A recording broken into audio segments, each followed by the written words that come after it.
welcome to your channel.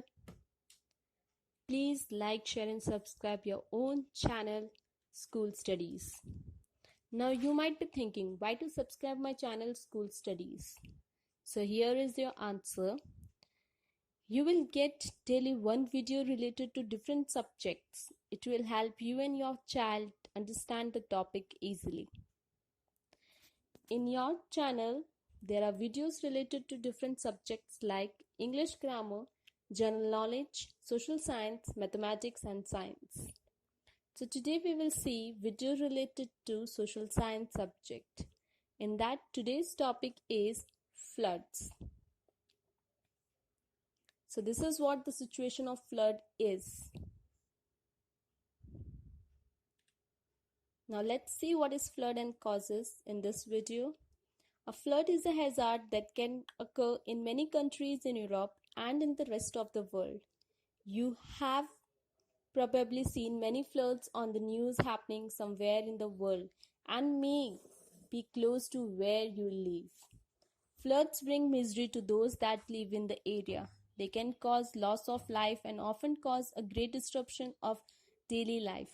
Water can come into people's house, drinking water and electricity supplies may break down. Roads can be blocked, people cannot go to work or to school. Floods all over the world cause innumerable damages every year, like economic damages, damage to natural environment and damage to national heritage sites. A flood is a situation in which water temporarily covers land where it normally doesn't. This water comes from sea, lakes, rivers, canals or sewers.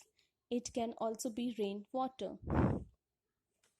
Now let's see what are the causes of floods. So the first causes of flood is heavy rains. The simplest explanation for flooding is heavy rains.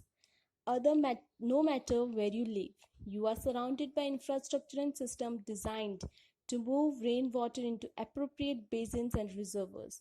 In most cases, the infrastructure does its job, and you never have to think about where the rain goes when it runs off. When it runs heavily, however, those systems are overwhelmed and that water doesn't drain nearly as quickly as it needs to. In short, the drainage system backs up and the water rises, sometimes into homes. This typically happens only in cases of sustained heavy rains over a long period. Overflowing rivers. You do not necessarily need to have heavy rains to experience flooding in your area. For example, if you live along a river and areas upstream, you experience heavy rains. It could lead to serious overflow where you live. Most larger rivers include a series of dams to help manage large amount of rainfall, and most river systems are managed by government authorities. Sometimes, however, those authorities have to make tough decisions about how to operate dams. They often can manage the water and prevent flooding altogether, but not always. Broken dams. A dam failure or a dam burst is a catastrophic type of failure characterized by the sudden, rapid, and uncontrolled release of impounded water or the likelihood of such an uncontrolled release. Next is urban drainage basin. Many of our cities are made up of mostly concrete and other impermeable material. When you have an urban drainage basin that is made up of concrete, there is no ground for water to sink into. So when those drainage basins fills up, it is going to mean flooding for low-lying areas. Next is storm surges and tsunami. Rain is not always the culprit when it comes to flooding. Storm surges related to hurricanes and other storms can lead to significant flooding, as in tsunami, that are sometimes caused by underwater earthquakes. Given modern technology, we often know about storm surges and tsunamis before they arrive, but this is not always the case. channels with steppy sides. Flooding often occurs when there is a fast runoff into lakes, rivers, and other reservoirs. This is often the case with rivers and other channels that feature steppy sides. It is a similar issue to having a lack of vegetation. A lack of vegetation. Vegetation can help slow runoff and prevent flooding. When there is a lack of vegetation, however, there is a little to stop water from running off. This can be a bit of conundrum after a drought. While areas residents likely welcome the rain, the lack of vegetation after the drought can cause flash floodings. This does not always happen given that basins and reservoirs are close to empty, but it can occur in cases of extreme rains following long periods of drought. Melting snow and ice. A winter of heavy snow and other precipitations can lead to a spring of flooding. After all, that snow and ice have to go somewhere when they melt. Most mountainous areas experience relatively consistent snowfall totals from year to year, but an unusually heavy winter of precipitation can smell bad news for low-lying areas around the mountains when spring hits. Now let's see the types of floods. The first type of flood is coastal flooding.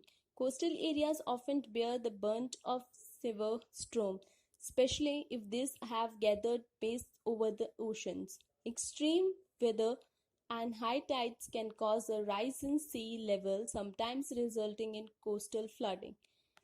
Low-lying seaside areas usually have defenses against the water, whether that's man-made defenses or natural barriers such as sand dunes. As global warming develops, coastal flooding is expected to be recurring and increasingly severe problem.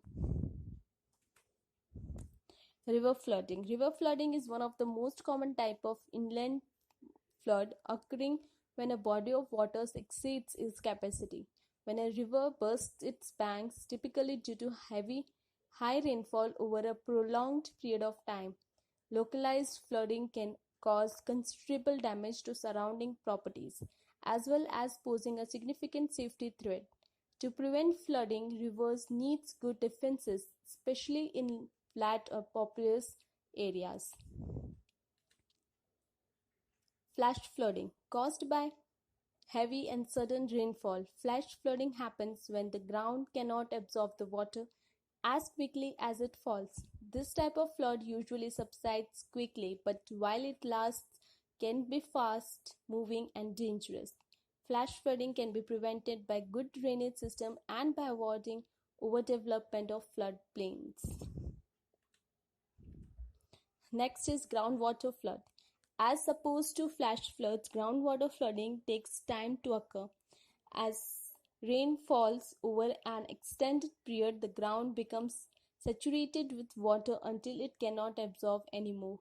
When this happens, water rises over the ground surface and causes flooding. This type of flooding can last for weeks or sometimes even months. Next is drains or sewer flooding.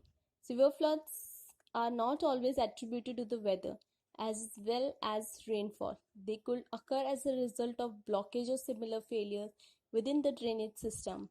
Rain and sewer floodings may be internal or external.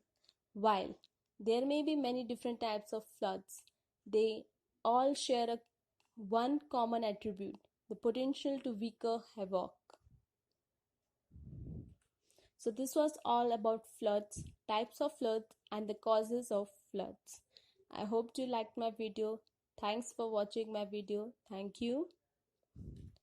Please leave comment, question or doubts in comment section if you have any. Or you can mail to us. You will find my email ID at the end of this video. If you want videos related to any particular topic or subject, then feel free to suggest us. You can also follow the channel School Studies on Facebook page, Instagram, connect us on LinkedIn, and tweet us on Twitter.